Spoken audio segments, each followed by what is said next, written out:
This is about $300 a month for a 1-month supply of subcutaneous injections. And the clinics that are selling IV drips will tell you that it's the most powerful anti-aging tool available. A couple years ago, I made a video about NAD supplements and it's been picking up a lot of traction on YouTube. I also made a video about NAD injections that blew up on TikTok. And since then, I've been getting hundreds of messages asking, what dose do I take? What's the protocol that I'm on, whether injections are actually worth it over supplements. And honestly, I am not a doctor and I can't tell you what to inject or prescribe a protocol. But what I can do is break down the research so you can have an informed conversation with your provider or whoever is prescribing the stuff to you. So in today's video, I'm going to cover why injections are biologically different from supplements, what the latest 2026 research actually says about whether they work or not, who should be considering them, and who's wasting their money, and these type of compounds. A cancer question that nobody's talking in the space as well, and my personal experience after almost a year doing NAD plus injections. So make sure you stay until the end because I'm covering all of it. What's going on, guys? Welcome back to my channel. My name is Andres. I'm a registered dietitian and a nutrition coach, and I hold a master's in exercise science and sports nutrition. And I own a company called Planos Nutrition, where we build systems for high performers to optimize their health and nutrition with body composition and also weight loss. If you haven't subscribed yet and you really enjoy this type of content where I make nutrition simple and evidence-based in a way that you can actually understand, make sure you hit that subscribe button right now because I'd love to have you as part of our subscriber list. Now, a quick recap before we get into the details. NAD is a coenzyme your body needs for energy production, DNA repair, and cellular signaling. Now, your levels drop as you age. That part is very well documented. Now, the problem I had with oral supplements, NR and NMN, is that the real-world evidence for actual functional benefits in healthy adults is pretty weak. A 2023 critical review looked at the entire published NR literature and concluded that clinically meaningful effects are uncommon and that the research tends to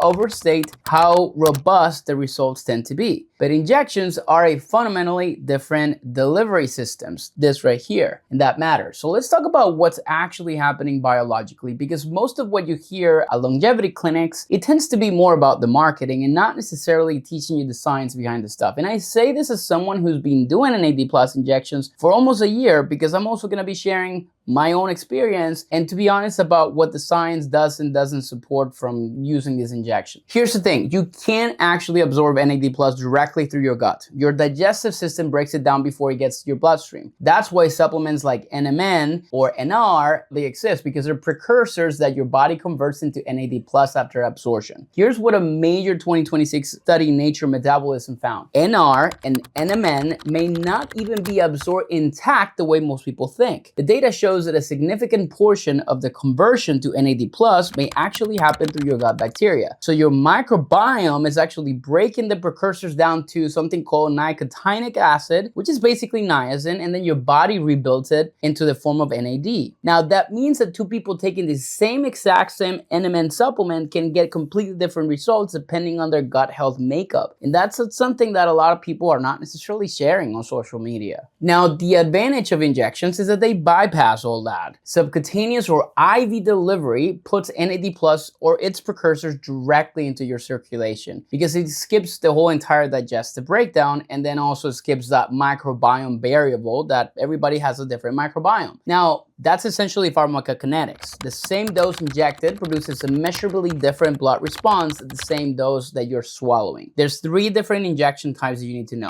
IV infusions, NAD+, which are directly into your bloodstream and usually are administered in clinics. There is subcutaneous injection, which are going to be under the skin. They're absorbed directly into circulation, and these are the ones that you find you can administer at home or a clinic. And there's also a nasal spray or intramuscular. They're kind of less common variations. I personally have not even seen them. Now, this is the part that a lot of times a lot of these clinics are not really putting into the details of what is being shared. A 2026 PRISMA guided systematic review, meaning that they follow the gold standard for reviewing all available research. They looked at every published human trial on NAD plus for anti-aging and wellness. You know what their conclusions were on injections? 0 eligible outcome trials. None. Not even one published study has tested whether IV NAD plus actually produces measurable anti-aging results in humans. The data that we have is pretty much biomarker changes and tolerability reports, but that's it. Now, what does the evidence actually support? Well, injections produce faster and more significant increases in blood NAD+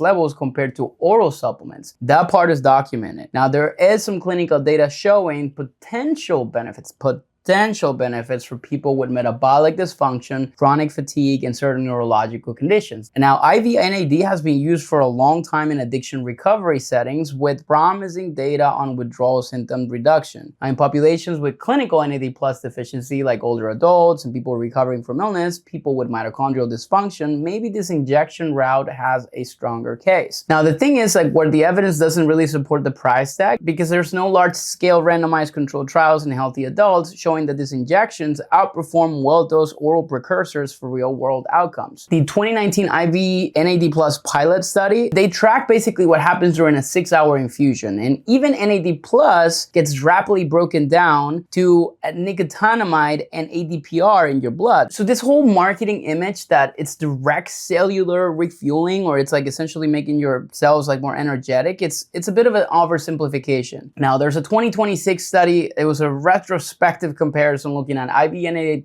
and IVNR. In a clinical setting, it found that every single IV NAD+ client reported moderate to severe infusion symptoms like GI cramps, nausea, chest pressure, increased heart rate. IVNR was significantly better tolerated, and the cost is $300 to $1,000 per session, and there's no insurance coverage for this. Now, here's the honest verdict. Injections are biologically superior for delivery. That part is real. Whether that translates to real-world longevity benefits in healthy people, that's still kind of unknown. Now, there's a difference between we can get more NAD into your blood and this will make you live longer. The clinics are essentially conflating both two things, and that's really what I get off the train. 3 groups for injections may be worth exploring. Number 1, adults 50+ with documented metabolic decline. Blood NAD+ levels typically tend to drop with age. The delivery advantage matters more in this population, so if you're working with the doctor and have blood work showing decline, the conversation is maybe something reasonable. Second is people in addiction recovery, because we know IV NAD has the strongest clinical case in this population for withdrawal and brain function support. This is where most of the credible data lives. And third, people with chronic fatigue of mitochondrial linked conditions, because there's some clinical evidence that exists, but it's always under medical supervision. Now, there's 2 groups where it's almost certainly not worth it. 1, healthy adults under 45, that would even be me. The evidence for these injections over a clean diet and exercise is just simply weak. You're sleeping 7 to 8 hours, you're training consistently, you're eating enough protein, you're already doing more for your mitochondria than a $500 injection. Second is anyone using injections as a substitute for foundational habits. And I've seen this happen. Someone's spending $1,000 a month on like a bunch of different things, peptides, NAD, and they're still eating processed foods at every meal. That is not longevity, my friend. That's just a very expensive like supplement cabinet. Before you spend the $300 on an injection or a month-long supply of this stuff, I want to know what your protein intake looks like. Do you know? Because, for example, tryptophan and niacin, they're found in lean beef and chicken, turkey, fish, peanuts, avocado. These are precursors to NAD+. Most people aren't even hitting their protein baseline. And exercise, especially resistance training, is one of the most evidence-backed ways to upregulate NAD+ naturally. Now, I want to address something that almost no one in the wellness space talks about, the cancer question. NAD+ is a currency molecule. Your healthy cells use it, but so do tumor cells. And the research is kind of mixed. On one hand, NAD supports immune cell function. Your T cells need it to fight. On the other hand, tumor cells can use NAD to resist chemotherapy and survive stress. A 2023 study found that NR supplementation was linked to increased brain metastasis in a triple-negative breast cancer mouse model. So it was in animals. Now, there's a different 2023 study that found that NMN supplementation actually suppressed metastasis in a different breast cancer model through a completely different mechanism. So it's the same molecule family, but complete opposite results, right? So here's the bottom line for anyone watching this with a cancer history, active treatment, or they're just curious about this stuff. There's no strong clinical evidence that NAD injections treat cancer. There's also a plausible interaction risk with certain chemotherapies. One active clinical trial for NR right now, for a specific type of chemotherapy called paclitaxel, I think it's called, patients explicitly monitor drug levels because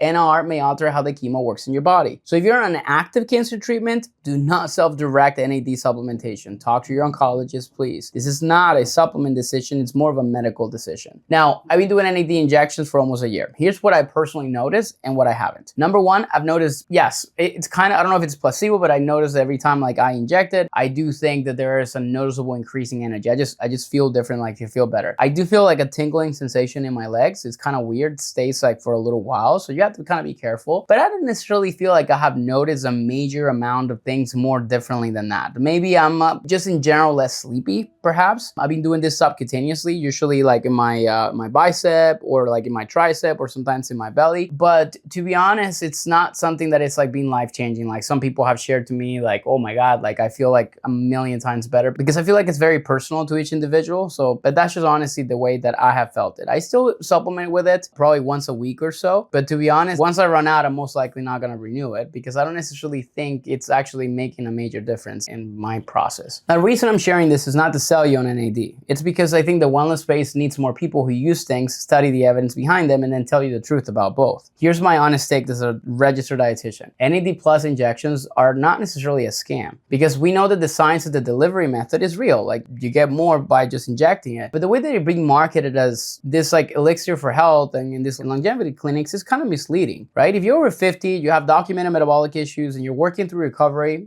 cool. Talk to your doctor about whether injections may be appropriate. Please do it through a doctor. The evidence is kind of reasonable in those cases. Now, if you're a healthy adult in your 30s and 40s who want to feel better and age well and you want to do all these things, like hit your protein, do resistance training, manage your stress better, that stack has 50 years of evidence behind it. The injection, not that long. One more thing I want you to know. A 2024 study tested popular NMN supplements against their label claims. The deviations ranged from 28% overdose to 100% underdose, meaning some products have literally zero active ingredient. That's the problem with the supplement industry, that is not regulated. So even if you decide to go the supplement route, third-party testing matters. Not all products are what they say they are. And I wish I could tell you right now specific brands where you should probably get this, but I don't honestly know specific ones that are third-party tested for this specific compound. Now, a longevity clinic will charge you $500 to skip straight into the advanced chapter, but if you haven't really learned the basics of chapter 1, it's not going to work the way that they promise it would.